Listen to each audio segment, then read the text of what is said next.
എപ്പോഴത്തെയും പോലെ അതിരാവിലെ തന്നെ ജാനു ഉണർന്നു. വേഗം ഫ്രഷായി താഴേക്ക് ചെന്നു. അടുക്കളയിൽ ഉഷ ഉണ്ടായിരുന്നു. ആ വീട്ടിൽ ആദ്യമായത് കൊണ്ട് എന്താണ് ചെയ്യേണ്ടതെന്നും അവൾക്കറിയില്ലായിരുന്നു. ഉഷയുടെ പിന്നിലായി അവൾ ചെന്നു നിന്നു. ആഹാ, മോള് നേരത്തെ എണീറ്റോ? കുറച്ചു നേരം കൂടെ കിടന്നുകൂടായിരുന്നോ? ഞാൻ ഈ സമയത്ത് എപ്പോഴും എണീക്കും. അവിടെ പശു ഒക്കെ ഉള്ളതല്ലേ. ഇവിടെ ഇത്ര നേരത്തെ എണീറ്റ് തീർക്കാനുള്ള പണിയൊന്നുമില്ല മോളെ. ദേ, ഞാൻ തന്നെ ഇന്ന് നേരത്തെ എണീറ്റത് നിങ്ങൾക്ക് അമ്പലത്തിലൊക്കെ പോകേണ്ടെന്ന് കൊണ്ടാണ്. അപ്പോഴാണ് ജാനുവിനെ ഉഷ ശ്രദ്ധിച്ചത്. അല്ല, മോളെന്താ സിന്ദൂരം തൊടാത്തത്? ജാനുവും ആ കാര്യം മറന്നു പോയിരുന്നു. അത് ഞാൻ മറന്നുപോയി, അവൾ പരിഭ്രമത്തോടെ പറഞ്ഞു. ആദ്യമൊക്കെ എല്ലാവരും മറക്കും മോളെ, സാരമില്ല. പക്ഷെ ഓർത്ത് എപ്പോഴും തൊടണം കേട്ടോ. സുമംഗലിയായ പെണ്ണിന് താടിയും സിന്ദൂരവും ഭർത്താവിനെ പോലെ തന്നെ പ്രാധാന്യമുള്ളതാണ്. അമ്മ എൻ്റെ കുട്ടിക്കെല്ലാം പറഞ്ഞു തരാം. മോള് ഈ ചായ കൊണ്ട് അവന് കൊടുക്കാം. എന്നിട്ട് സിന്ദൂരവും തൊട്ട് അമ്പലത്തിൽ പോകാൻ ഒരുങ്ങും. ഉഷ പറഞ്ഞത് കേട്ടിട്ടും അവൾക്ക് റൂമിലേക്ക് പോകാൻ മടി തോന്നിയിരുന്നു. ഇന്ദ്രനോട് എങ്ങനെ ഇടപെടണമെന്നും അവളോടുള്ള അവൻ്റെ പ്രതികരണം എന്താകുമെന്നും അവൾക്കറിയില്ലായിരുന്നു. അവനെ മോള് പേടിക്കൊന്നും വേണ്ട. അവൻ കൂടി പോയാൽ വഴക്ക് പറയും, അത്രേ ഉണ്ടാവുള്ളൂ. മോള് വേണം എല്ലാം പഴയ പോലെ ആക്കാൻ. മറുപടിയായി ഒരു ചെറുപ്പുഞ്ചിരി നൽകിക്കൊണ്ട് ഇന്ദ്രന്മാരുടെ ചായമായി ജാനു മുകളിലേക്ക് പോയി. ഡി ഭ്രാന്തി, നീ ഇതുവരെ എണീറ്റില്ലേ? ചായയുമായി അലീനയെ ഉണർത്താൻ ശ്രമിക്കുകയാണ് ഇന്ദ്രൻ. നിനക്ക് വേറൊരു പണിയുമില്ലേ? അവളിപ്പോൾ ഒന്ന് എണീക്കാൻ പോണില്ല. അലക്സ് ആയിരുന്നത്. അലക്സിൻ്റെയും ഇന്ദ്രൻ്റെയും സംസാരം കേട്ടാണ് അലീന ഉണർന്നത്. നിനക്കൊന്നും ഉറക്കവുമില്ലേ പിശാചുകളെ? ഇന്നലെ പാതിരാത്രി വരെ കമ്പനി സ്റ്റഡി എന്ന് പറഞ്ഞ് കുത്തിയിരുന്നതല്ലേ. മനുഷ്യനൊന്നും ഉറക്കത്തുമില്ല. ബെസ്റ്റ്. നട്ടുച്ചാവാറായി. അപ്പോഴാണ് പെൺപിള്ളാരെ നേരത്തെ എണീക്കണം. ഓ പിന്നെ, എന്നെ കൊണ്ടൊന്നും വയ്യ. നീ നിന്റെ ഭാര്യയോട് പറഞ്ഞാൽ മതി. അതേടി, ഭാര്യമായ രാവിലെ കുളിച്ച് ചന്ദനക്കുറിയൊക്കെ ഇട്ട് ഒരു ചായയൊക്കെ വന്ന് ഭർത്താവിനെ വിളിച്ചു കൊടുക്കണം. അല്ലാതെ എന്നെ കൊണ്ടൊന്നും പറ്റില്ല.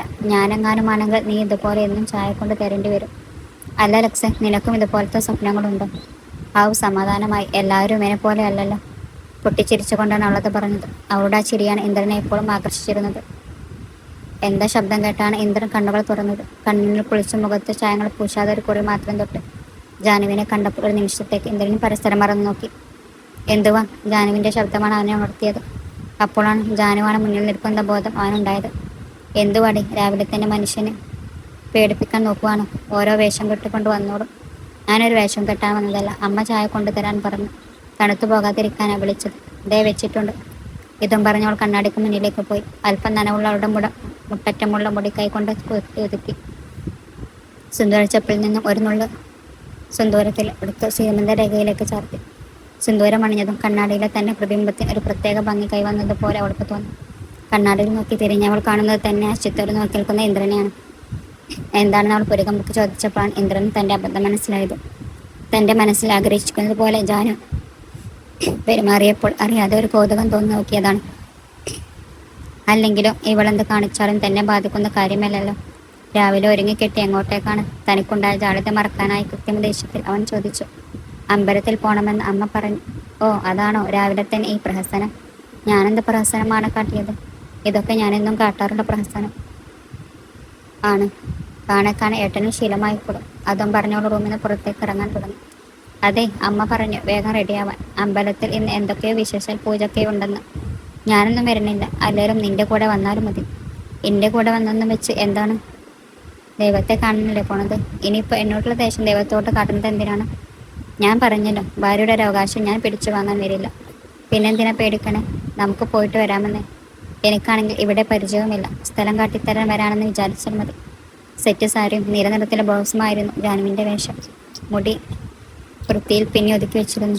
ഒരു ചെക്ക് ഷർട്ടും കസവും മുണ്ടുമായിരുന്നു ഇന്ദ്രൻ്റെ വേഷം. നീല നിറത്തിലെ ഷർട്ട് ജാനു എടുത്തു കൊടുത്തെങ്കിലും അവളോടൊപ്പം കൂടാൻ ഇഷ്ടമല്ലാത്തത് കൊണ്ട് കക്ഷെത്തിയിട്ടില്ല. ഇന്ദ്രൻ നേരത്തെ തന്നെ കാറിൽ കയറിയിരുന്നിരുന്നു. ജാനു അമ്മയോടൊക്കെ പറഞ്ഞിട്ട് അല്പം വൈകിയാണ് കാറിൽ കയറിയത്. ഞാൻ നിന്റെ ഡ്രൈവർ ഒന്നുമല്ല ഇങ്ങനെ കാത്തു കിടക്കാൻ. ഇനി ഒരിക്കൽ കൂടി ഈ പരിപാടി കാണിച്ചാൽ ഞാൻ എൻ്റെ പാട്ടിന് പോകും. അവൾ മറുപടിയൊന്നും പറയാതെ തല കുലുക്കി സമ്മതിച്ചു. അടുത്തു തന്നെയായിരുന്നു ക്ഷേത്രം. ശനിയാഴ്ച ആയതുകൊണ്ടാവും ക്ഷേത്രത്തിൽ തിരക്കുണ്ടായിരുന്നു. ക്ഷേത്രത്തിലേക്ക് കടക്കുന്നതിനുള്ളിൽ പലരും ഇന്ദ്രന്റെ വിശേഷം അന്വേഷിക്കുന്നുണ്ടായിരുന്നു. കുറച്ചു കാലമായി അമ്പലത്തിലേക്ക് കാണുന്നതിൻ്റെ പരാതിയും ചിലർ പറയുന്നുണ്ടായിരുന്നു. ജാനുവിനോട് മാത്രം ഇന്ദ്രനൊന്നും മിണ്ടിയില്ല. ആരെങ്കിലും ചോദിക്കുമ്പോൾ ഭാര്യ എന്ന് പറഞ്ഞ് ചൂണ്ടിക്കാട്ടും. അപ്പോൾ മാത്രം ഒരു പുഞ്ചിരി അവൾക്ക് സമ്മാനിക്കും. അവൻ്റെ ആ പ്രവൃത്തി പോലും അവളുടെ സന്തോഷം നിറച്ചുകൊണ്ടിരുന്നു. അവൻ അമ്പലത്തിലേക്ക് കടന്നപ്പോൾ അവനെ അനുഗമിച്ച് അവളും കയറി. അകത്തെ ശിവപ്രതിഷ്ഠയിൽ നോക്കി അവൾ നിന്നു. എന്താണ് പ്രാർത്ഥിക്കേണ്ടതെന്ന് അവൾക്ക് നിശ്ചയമല്ലായിരുന്നു. അല്ലെങ്കിലും പ്രാർത്ഥിക്കാൻ ഇപ്പോൾ പേടിയാണ്. എന്താഗ്രഹിച്ചാലും അത് തട്ടിത്തെറിപ്പിക്കുകയല്ലേ ചെയ്യുള്ളൂ. മുഴുവൻ കലിപ്പും നിരാശയുമാണെങ്കിലും ഭക്തിക്ക് കുറവൊന്നുമില്ല. അവൾക്ക് അവനോട് സഹതാപമാണോ? തോന്നിയത്. പണ്ട് താനും ഇതുപോലെ എത്രയോ തവണ കരഞ്ഞു പ്രാർത്ഥിച്ചിട്ടുണ്ട്. ഇതുവരെ ഒന്നും നടന്നിട്ടില്ല. അപ്പോഴേക്കും ഇന്ദ്രൻ പ്രാർത്ഥന നിർത്തി പ്രദക്ഷിണം വെക്കാനായി പോയിരുന്നു. അവന്റെ പിന്നാലെ നടന്നെടുക്കാൻ ശ്രമിക്കുമ്പോഴാണ് ഇന്ദ്രനെ വീടിനടുത്തുള്ള ഒരു ചേച്ചി ജാനുവിനെ കണ്ടത്. പിന്നീട് പുള്ളിക്കാരുടെ കുശലാന്വേഷണത്തിനൊടുവിൽ ഓടിപ്പിടിച്ചാണ് പ്രദക്ഷിണം വെച്ചത്. ഇന്ദ്രനാണെങ്കിൽ കാണണമെന്നില്ല. അപ്പോഴാണ് രാവിലെ അവൻ പറഞ്ഞത് അവളുടെ മനസ്സിലേക്ക് വന്നത്. ഇനിയെങ്ങാനും അവളെ ഇട്ടിട്ട് പോയിട്ടുണ്ടാകുമോ എന്ന് ഭയന്ന് ചുമതല വീണ്ടും കടക്കുമ്പോഴാണ് സോപാന സംഗീതം അവളുടെ കാതുകളിൽ പതിഞ്ഞത്. നാഗഭൂഷിത പദങ്ങളും ചടുലമാതോളം നീടുന്നു. ഭസ്മഭൂഷിത മുസ്തരം ഹരിശർമ്മവും ഹരിപണങ്ങളും. വാസുകി വേഗത്തിൽ അകത്തേക്ക് കടന്ന് അവളുടെ കണ്ണുകൾ തിളങ്ങി. ആരിലും ഭക്തി നിറക്കുന്ന തരത്തിലായിരുന്നു ഇന്ദ്രന്റെ ആലാപനം. ഓരോ വാക്കുകളും വളരെ മനോഹരമായാണ് അവൻ പാടിയത്. ജാനുവും പരിസരം മറന്ന് അവനെ നോക്കി നിന്നു. അമ്പലത്തിൽ നിന്നും തിരികെ വീട്ടിലേക്ക് പോകുമ്പോൾ മനസ്സിൽ മുഴുവൻ ഇന്ദ്രേട്ടനെ പറ്റിയുള്ള ചിന്തകളായിരുന്നു. പുറമേ ദേശത്തിന്റെ മൂടുപടം ഇട്ടിട്ടെങ്കിലും അകമൊരു പാവമാണെന്ന് തോന്നി. ഏട്ടനോടുള്ള ഭയമെല്ലാം എങ്ങോട്ടോ പോയി മറിഞ്ഞതുപോലെ. എത്ര സൗമ്യമായാണ് എല്ലാവരോടും പെരുമാറുന്നത്. ഏട്ടനോട് വല്ലാത്ത അടുപ്പം തോന്നി. അതോടൊപ്പം ആശ്വാസവും. എന്നോട് സ്നേഹമൊന്നും കാണിച്ചിട്ടില്ലെങ്കിലും ഏട്ടന്റെ മനസ്സിൽ ഒരു സ്ഥാനം തന്നിട്ടില്ലെങ്കിൽ ആഗ്രഹിച്ചു പോയി. അച്ഛനും അമ്മയും ഇല്ലാത്ത അനാഥ പെണ്ണിന് സ്വപ്നം കാണാനാവാത്തതാണ് ഇന്ദ്രത്തിലെ മരുമകൾ സ്ഥാനം. എന്നെ വെച്ച് നോക്കുമ്പോൾ ഇന്ദ്രേട്ടൻ എത്രയോ മുകളിലാണ്. എനിക്ക് കയ്യെത്തി പിടിക്കാൻ പറ്റുന്നതിലും മുകളിൽ അങ്ങനെ ഒരു സ്ഥാനം ഞാൻ ആഗ്രഹിക്കുന്നത് തന്നെ വെട്ടിത്തരമാണ്. ഒരിക്കൽ ഏട്ടന്റെ മനസ്സിലൊരു സ്ഥാനം എനിക്കായി ഉണ്ടാവില്ല. എന്നും ഏട്ടനെ കണ്ട് ജീവിക്കാനുള്ള ഭാഗ്യമെങ്കിലും തന്നാൽ മതിയായിരുന്നു. അതുപോലും സ്വാർത്ഥതായി പോകും. എന്നെ പോലൊരു പെൺകുട്ടി ഏട്ടന് ചേരില്ല. നീ ഇതിൽ ഇരിക്കാൻ പോകുവാണോ?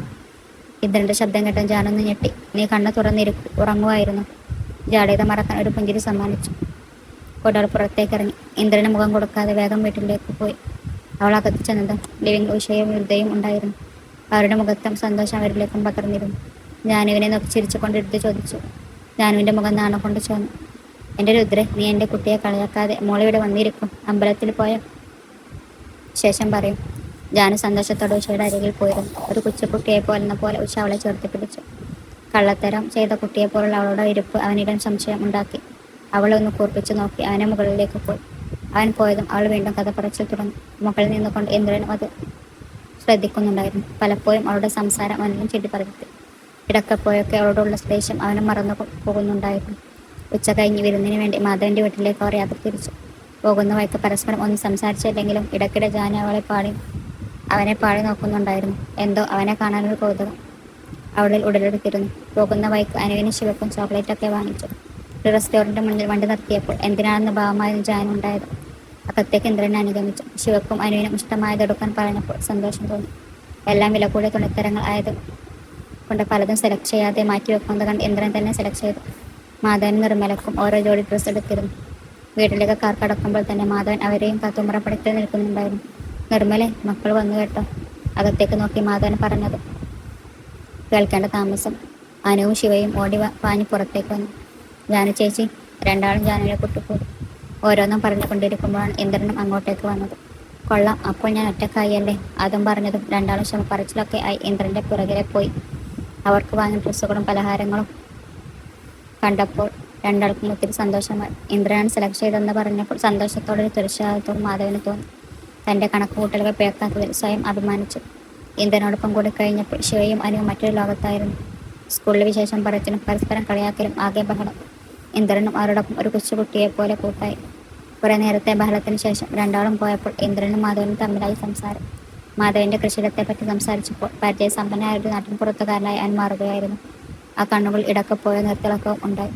രാത്രി അവിടെ തങ്ങുമ്പോഴും പതിയെ പോലെ ജാനു അവനായി കിടക്ക വിട്ടുകൊടുത്തിരുന്നു. ജാനുവിന്റെ നല്ല ജീവിതത്തിൽ അയാൾ സംതൃപ്തനായിരുന്നു. വീട്ടിലേക്ക് എത്തുമ്പോൾ എല്ലാവരും എങ്ങോട്ടൊക്കെ പോകാൻ ഒരുങ്ങി നിൽക്കുകയായിരുന്നു. രുദ്രക്ക് കൂട്ടായി ഇഷയും സേതും അവരുടെ വീട്ടിലേക്ക് പോകുകയാണ്. അന്ന് അത്താഴത്തിനുള്ള ജാനു ഇന്ദ്രനെ വിളിച്ചെങ്കിലും അവൻ കഴിക്കാൻ കൂട്ടാക്കിയില്ല. എന്തോ ജാനുവിനും പിന്നെ കഴിക്കാൻ തോന്നിയില്ല. രണ്ടാളും ഒന്നും കഴിക്കാതെയാണ് കിടന്നത്. ആ വലിയ വീട്ടിൽ നിശബ്ദ തളം കെട്ടിക്കിടന്നു. ഇന്ദ്രൻ അതിൽ പുതുമയൊന്നും ഉണ്ടായിരുന്നില്ല. കുറച്ചു കാലമായി രുദ്ര വരുമ്പോൾ മാത്രമാണ് അനക്കമുണ്ടായിരുന്നത്. എന്നാൽ ജാനുവിന് ശ്വാസം മുട്ടുന്ന പോലെയാണ് തോന്നിയിരുന്നത്. അനുവിൻ്റെയും ശിവയുടെയും ഒച്ചപ്പാടുകൾക്കിടയിൽ നിന്നും പെട്ടെന്ന് നിശബ്ദമായൊരു താരത്തിൽപ്പെട്ടതുപോലെ അഭിജിതയെപ്പോലെ തന്നെ അന്നത്തെ രാത്രിയോട് തള്ളി നീക്കി. പിറ്റേ ദിവസവും അതിരാവിലെ എഴുന്നേറ്റ് തൻ്റെ ജോലികൾ ജാനു വ്യക്തമായിരുന്നു. തലേ ദിവസത്തെ പോലെ ചിന്തോരം തൊടാൻ അവൾ മറന്നിരുന്നില്ല. ഫോണിൽ വിളിക്കാമെന്ന് വെച്ച് ആകെ ഉള്ളത് ലാൻഡ് ഫോണാണ്. അവൻ്റെ നമ്പർ അറിയുകയുമില്ല. ഭർത്താവിൻ്റെ ഫോൺ നമ്പർ പോലും അറിയാത്തൊരു ഭാര്യ. അവൾക്ക് സ്വയം പുച്ഛം. കണ്ണും നട്ടുവാതിൽ പഴയ തന്നെ അവൾക്ക് കാത്തുനിന്നു. രാവിലെ മുതൽക്കൊന്നും കഴിച്ചില്ലെങ്കിൽ തളർച്ചയൊന്നും അവൾ അറിഞ്ഞിരുന്നില്ല. സമയം ഒരു 3 മണി എടുത്തപ്പോഴാണ് ഇന്ദ്രൻ വന്നു കയറിയത്. ദേഷ്യം കൊണ്ട് എന്തൊക്കെയോ ചോദിക്കാനും പറയാനും ഉണ്ടായിരുന്നെങ്കിലും അവൾ മൂകയാനെ സ്വീകരിച്ചു. പക്ഷെ എന്തുകൊണ്ടോ അത്രത്തോളം ഒറ്റപ്പെടൽ അവൾ അനുഭവിച്ചിരുന്നില്ല. എത്രയൊക്കെ വിഷമം ഉണ്ടായാലും ആശ്വസിപ്പിക്കാനും ആരൊക്കെ ഉണ്ടായിരുന്നു. ഇടക്കപ്പോയ അമ്മയെയും ഓർത്തു. പാവം, സ്വന്തം ഭർത്താവിൽ നിന്ന് എത്രത്തോളം ദുരിതം അനുഭവിച്ചിട്ടുണ്ടാകും. അവനെ ശ്വാസം വലിക്കുമ്പോഴും താൻ പ്രാണനായി കണ്ട ഭർത്താവിൻ്റെ കൈകൊണ്ട് മരിക്കൊന്തിലാവാം ഏറ്റവും വിഷമിച്ചിട്ടുള്ളത്. അവളോടൊപ്പം ഇരിക്കാനുള്ള മടി കൊണ്ടാണ് രാവിലെ തന്നെ പുറത്തേക്ക് പോയത്. ഉമ്മറപ്പടയിൽ അവളുടെ നിൽപ്പ് കണ്ടപ്പോൾ മനസ്സിലായിരുന്നു നന്നായി പേടിച്ചെന്ന്. അവളുടെ മുഖത്തു നിന്നും പറയാതെ പോയതിൻ്റെ പരിഭവം വായിച്ചെടുക്കാൻ കഴിഞ്ഞിരുന്നു. അവളും ഒന്നും കഴിച്ചിട്ടില്ലെന്നറിഞ്ഞിട്ടും കഴിച്ചെന്ന് കള്ളം പറഞ്ഞ് ഒഴിവാക്കാനാണ് തോന്നിയത്. ഒന്നും കഴിക്കാതെ അവളും പോകുന്നത് കണ്ടപ്പോൾ എന്തോ ഒരു സങ്കടം. എത്രയൊക്കെ വെറുപ്പ് നിറച്ചു വെച്ചിട്ടും അവളെ കാണുമ്പോൾ സഹതമായി മാറുന്നു. വീണ്ടും അവളുടെ കണ്ണുകളിലെ നിരാശ കൺമുന്നിൽ തെളിഞ്ഞു വന്നപ്പോൾ എന്തുകൊണ്ടോ അതിന് നേരെ കണ്ണടക്കാൻ കഴിഞ്ഞില്ല. താഴേക്ക് ഇറങ്ങി ചെല്ലുമ്പോൾ നിറഞ്ഞ കണ്ണുകളോടെ ആലോചനയിലാണ്ട ജാനുവിനെയാണ് കണ്ടത്. ചാടിപ്പിടഞ്ഞെഴുന്നേറ്റ് കൊണ്ട് അവൾ പറഞ്ഞു. നിറഞ്ഞിരുന്ന കണ്ണുകൾ അമർത്തി തുറച്ചു. ചെറുപുഞ്ചിരിയോടെ അവൾ അകത്തേക്ക് ഓടി.